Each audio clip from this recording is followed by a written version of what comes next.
नमस्कार बंधुरा बिंदास रान्नाघर चैनेले आमी शम्पा सबाइके स्वागत। आज के आमी आपनादेर काछे आरेकटा नतून रेसिपि शेयर करते चलेछि।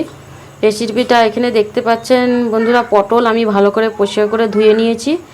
तो पटलटाके आमी प्रथमे छालिए केटे कड़ाई बसिए दिएछि। एखाने आमी पाँचफोड़न आर शुकनो लंका निये निएछि, 4टे शुकनो लंका निएछि। एखन पाँचफोड़न आर शुकनो लंका आमी भेजे नेब।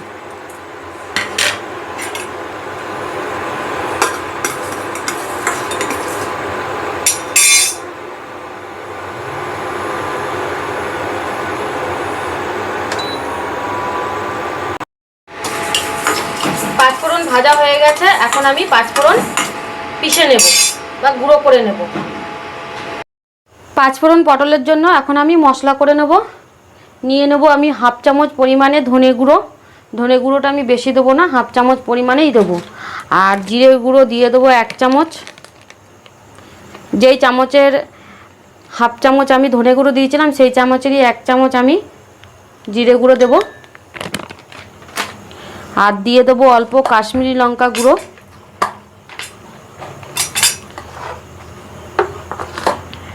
1 চামচ কাশ্মীরি লঙ্কা গুঁড়ো,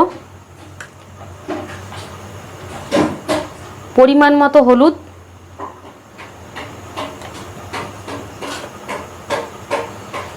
এবারে দিয়ে দেবো অল্প জল।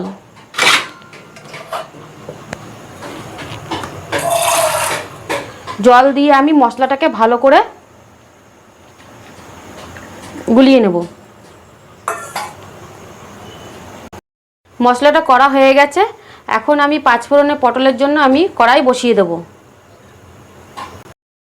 কড়াই বসিয়ে দিয়েছি। এখন আমি কড়াইতে তেল দিয়ে দিচ্ছি। পাঁচফোড়ন পটলের জন্য পুরোপুরি টোটালি পাঁচফোড়ন দিয়েই মশলাটা তৈরি হয়েছে। তো এখন আমি দিয়ে দিচ্ছি অল্প পরিমাণে পাঁচফোড়ন দিয়ে দেব। দিয়ে দেবো আমি একটা গোটা তেজপাতা, আর দিয়ে দেবো একটা শুকনো লঙ্কা আমি ভেঙে নিয়েছি, শুকনো লঙ্কা দিয়ে দেবো। দিয়ে আমি একটু ভালো করে নাড়িয়ে নেব।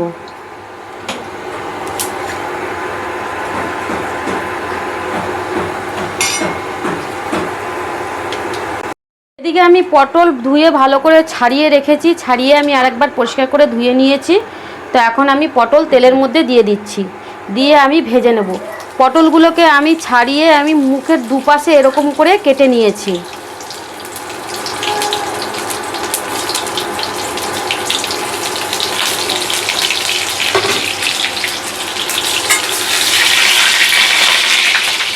দিয়ে দেবো অল্প হলুদ। যেহেতু মশলার মধ্যে হলুদ গুঁড়ো দিয়েছি আমি, ওই জন্য পটল ভাজার মধ্যে এখন অল্প হলুদ দিলাম। দিয়ে পটলটাকে আমি হালকা করে ভেজে নেব।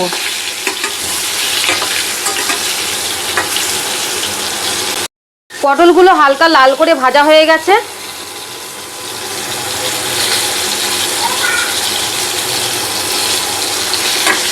এখন আমি এর মধ্যে একে একে মশলা দিয়ে দেবো। এখানে আমি যে মশলাটা গুলিয়ে রেখেছিলাম, জিরে গুঁড়ো, ধনে গুঁড়ো, কাশ্মীরি লঙ্কা গুঁড়ো, হলুদ গুঁড়ো, এখন আমি তেলের মধ্যে দিয়ে দিচ্ছি পটলের মধ্যে।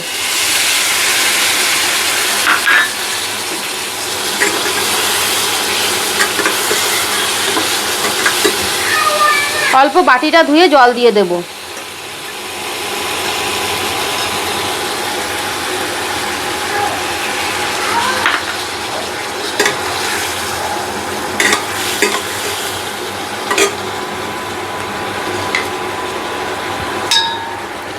এখানে আমি এখন দিয়ে দেবো পাঁচফোড়ন আমি ভেজে গুঁড়ো করে নিয়েছিলাম।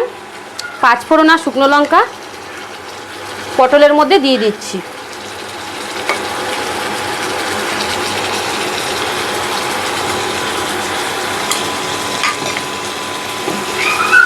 দিয়ে হালকা করে নাড়িয়ে নেব। দিয়ে দিচ্ছি আদা বাটা। আদা বাটা দিয়ে মশলাগুলোর সঙ্গে আমি একসঙ্গে পটলটাকে ভালো করে কষিয়ে নেব। দিয়ে দেবো এবারে স্বাদ মতো নুন।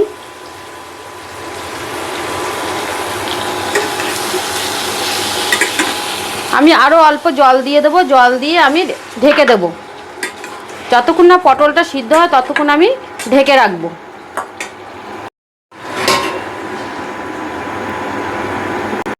মিনিট হয়ে গেছে, আমি ঢাকা খুলে দেবো।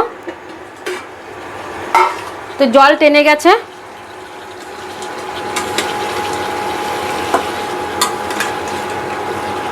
পটলও সিদ্ধ হয়ে গেছে।